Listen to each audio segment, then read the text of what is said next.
Hello, friends. Welcome to another episode of your motivational Gen Z and Millennial Expert podcast. I am your host. My name is Dr. Jason Wiggins. It is absolutely amazing to be here today.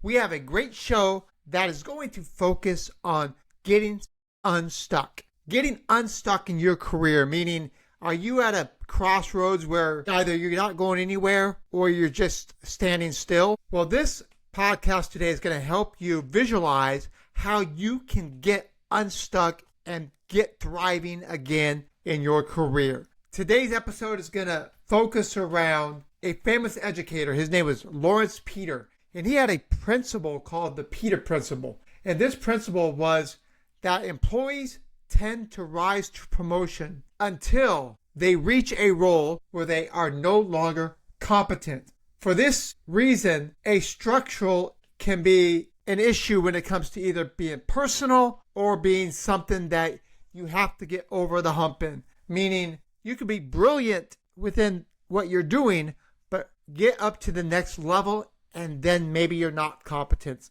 So what do you do in that case? So today we're going to talk about how you train and upgrade your employee to take over your position, but then you align your talents with the opportunity to continue to move on. If you're stuck, we're going to get unstuck together. So this episode is going to help significantly. I was talking to a gentleman quite a while back, but he's a real important thought leader in the community. And one of the things he said is, I would never promote somebody unless they have promoted the replacement. And it took me a second to understand that. So you're not going to get promoted until you promote your replacement. When I thought about it, it makes sense. Why?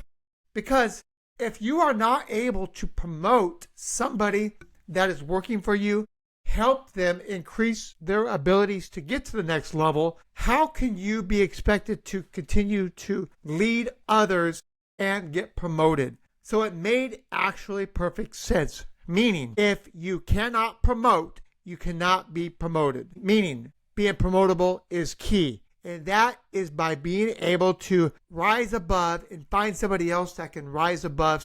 If you don't hire correctly, you don't promote correctly, then you will be at a standstill, according to this thought leader. So it does make sense when you think about it. Today, I want to focus on the 3 steps of why it's going to be so imperative to get unstuck and then finding ways to get better at what you do. The first one is understanding your abilities. And the understanding your abilities really is from how careers get stuck. And the number one is the loss of momentum. Early on in your career, you're fired up, you're ready to go, you're an excited Gen Z and millennial. And the first stages in your professional life often seem to climb itself because you volunteer for projects, you ask questions, you work with the kind of visible energy that everybody wants to gravitate to. Managers then reward you for this gravitating towards these projects, and you grow quickly, which means your responsibility, your visibility, your learning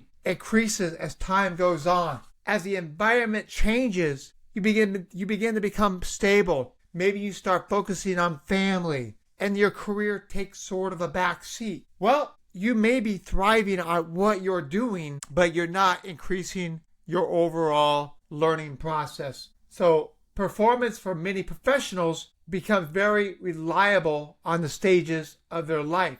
But that's where the growth seems to slow. Promotions rarely depend on just being the reliable person alone because organizations reward visible trajectory as much as competence. And once the learning curve begins to flatten, this signals that your upward mobility will begin to fade. That's the number one reason why you become stuck at where you're at. The other one is the erosion of support structures. The second pattern of this appears in the background of the most successful careers, and then it becomes visible once it disappears. Professional advancement rarely happens through performance alone. You have to have somebody that helps you navigate through the difficult times. These are mentors. They help guide you, and other colleagues help reinforce your ability to move forward. So if your support structure stays intact, you can likely continue to get promoted. But if people get promoted or you lose your momentum, you're not focusing, you're not getting fired up and getting excited about your career, you find yourself just kind of going through the motion. Yes, it happens. It happens to the best of us.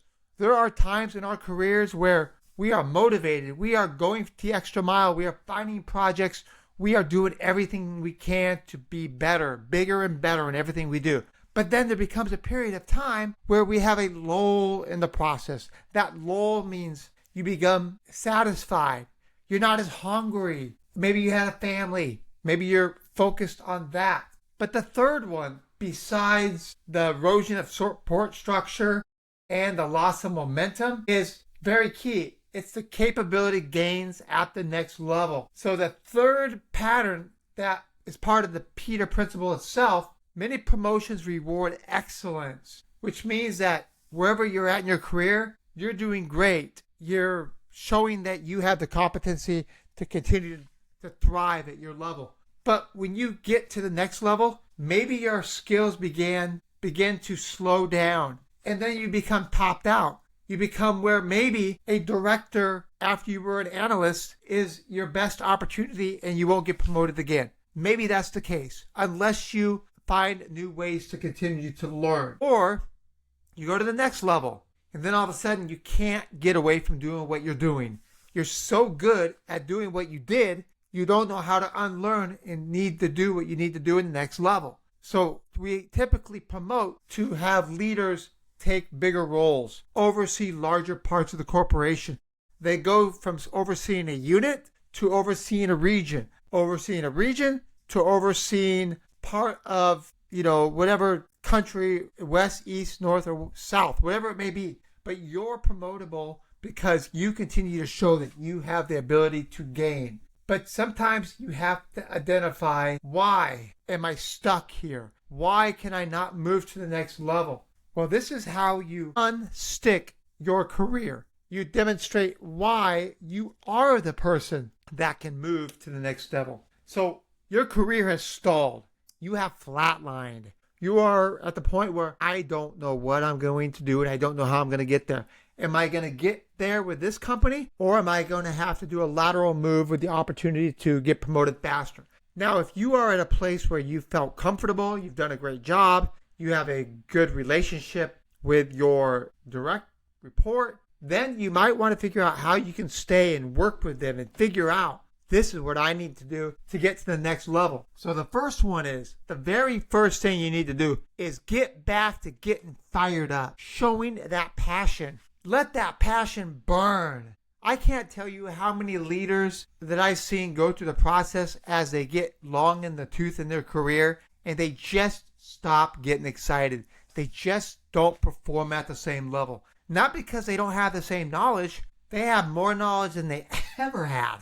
But what happens is they become satisfied. Satisfied with the amount of money they're making. Satisfied with the job. Satisfied with the career. Satisfied with their family. So what is the biggest kryptonite? It's satisfaction. That is part of the issue that we run into. When momentum begins to fade, the effective response is to create momentum that deliberately finds your ignition, turns on the key, starts the car, put the gas onto the floor and let that car go. That'll help you gain the momentum, get out of feeling like you're just in a routine. A routine is something that will not help you satisfy growth. Take on a new project. Get with the team and figure out how you can make yourself more visible. Find something that's going to help signal that to your leadership team that I am ready, I am focused, I am ready to take my career to the next level. In some situations, the most practical way to restore momentum involves changing the context of work entirely while remaining at roughly the same level of seniority, meaning you are demonstrating that I am going to take on more. You reopen that learning curve. You introduce new responsibilities. You reinvent yourself. And sometimes you have to reset, maybe move to another company. If your existing skill set puts you in a place where you don't have opportunities for advancement. And sometimes maybe they know you too well. And if they know you too well, maybe you burnt too many bridges along the way. But careers rarely move forward through individual performance alone because advancement opportunities emerge from people that have your back. These are mentors. They help you build your structures, rebuild your structures for intentional engagement. Seeking advice from others, find senior leaders. Offer assistance to peers with nothing expected in return. If people see you wanting something and they see that you're only doing it because it's going to help you and not them, guess what happens? There's a trust factor that is lost. And then the third one is helping you with your competency, which is closing capability gaps. Closing capability gaps means challenging the status quo. Identify the underlying issue that involves a gap between the current capabilities and the expectations of the next level. This is the momentum of the Peter Principle that becomes really important because it forces professionals to confront the responsibilities that the skills which once made them successful may not work any longer. Why? Because you might have plateaued. Maybe technologies have changed. Things now are different. So that's why progress at this stage requires an honest assessment of your abilities, of your tools. So take a look at your tool chest, open it up, and look at what you've been good at. Look what's helped you continue to get to the next level. And that's where you have to take that honest assessment and understand the gaps in what you do. And then find out how you can improve those gaps. How do you do it? Very simple. You find your sweet spot. Your sweet spot is being able to help yourself grow. Find tools. Find online resources. Get help from a mentor. Get help from a friend. Ask somebody that knows you well and ask them, what can I do to improve my leadership skills? What can I do to improve this? Over time, the habit of continuous learning becomes the central discipline of long careers.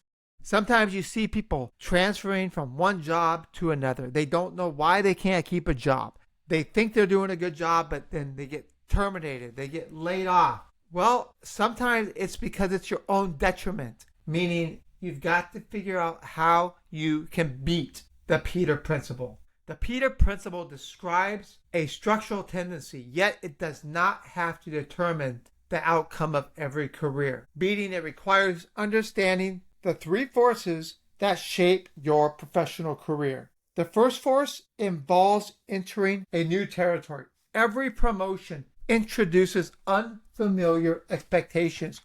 You are now a global leader versus a national leader. Now you know that you have to look at the big picture.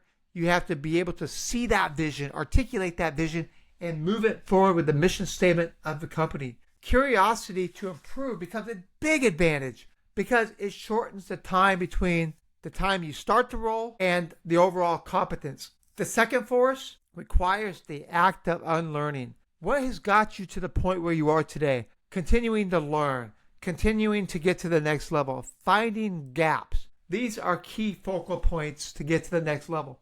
But what's a hindrance? When you get to the level where all of a sudden the tools in the tool chest just aren't going to get it done any longer. They're not going to get it done. Why? Because those tools were good for the previous position. But now that you are a global leader, you need to be able to look at all the different department heads. You need to determine what areas are successful, what aren't. You can't answer every single email from one or two positions below. You've got to let people do the work and get them fired up and be able to focus on the ability to succeed in that role while getting your team able to succeed for their current roles.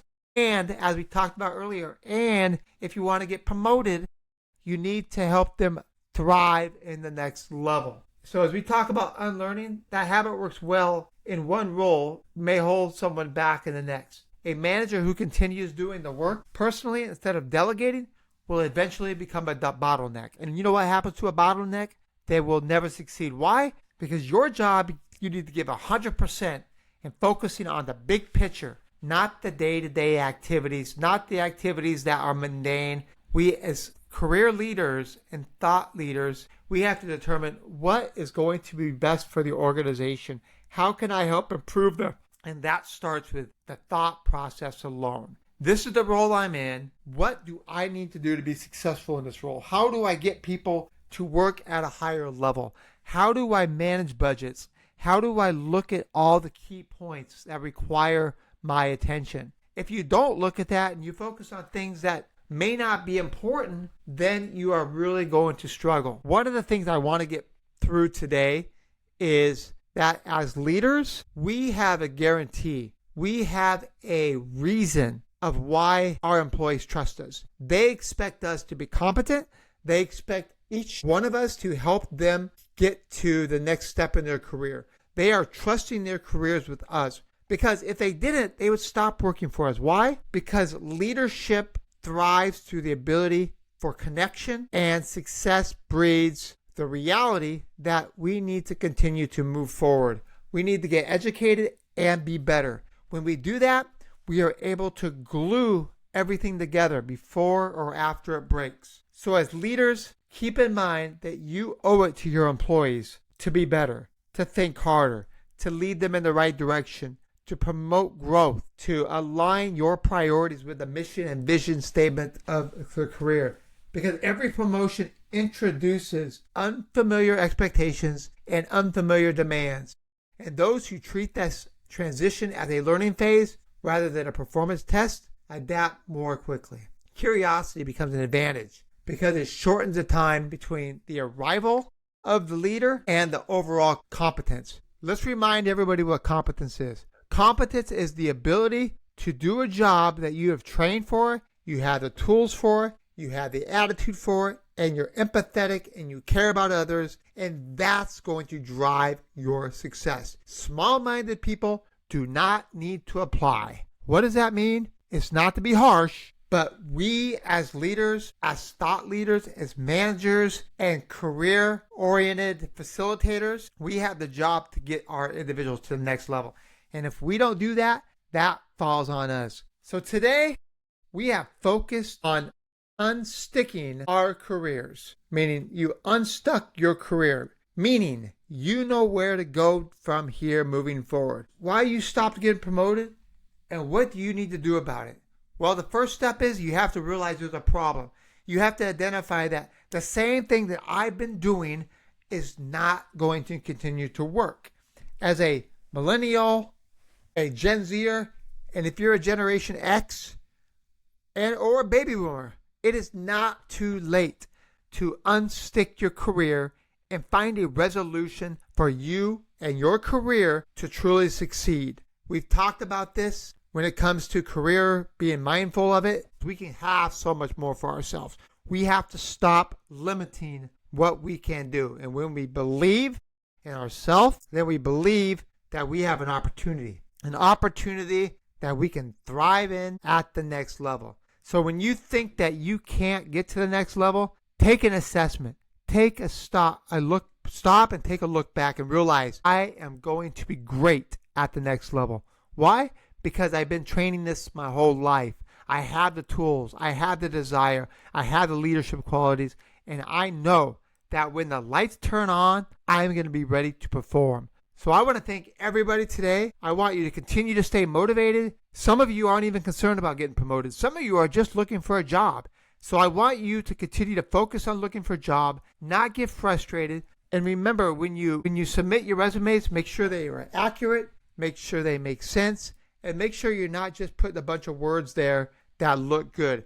Because now hiring managers are cluing on really quickly that substance is going to help your growth and your career opportunity advancements. So I want to thank everybody very much. Please continue to listen, subscribe either on YouTube or on your favorite podcast platform, and continue to look for us as you will enjoy our podcast. Or again, please feel free to share it with your friends, family, or coworkers. We are your motivational Gen Z and Millennial Expert podcast. I am your host. My name is Dr. Jason Wiggins. Keep thriving, keep living, and keep driving with that hunger that you have to get to the next level. And when that fire starts to die, make sure you start it up again. You reignite it, and you continue to follow your passion. So thank you, everyone. Take care. And again, I can't wait to see you next time.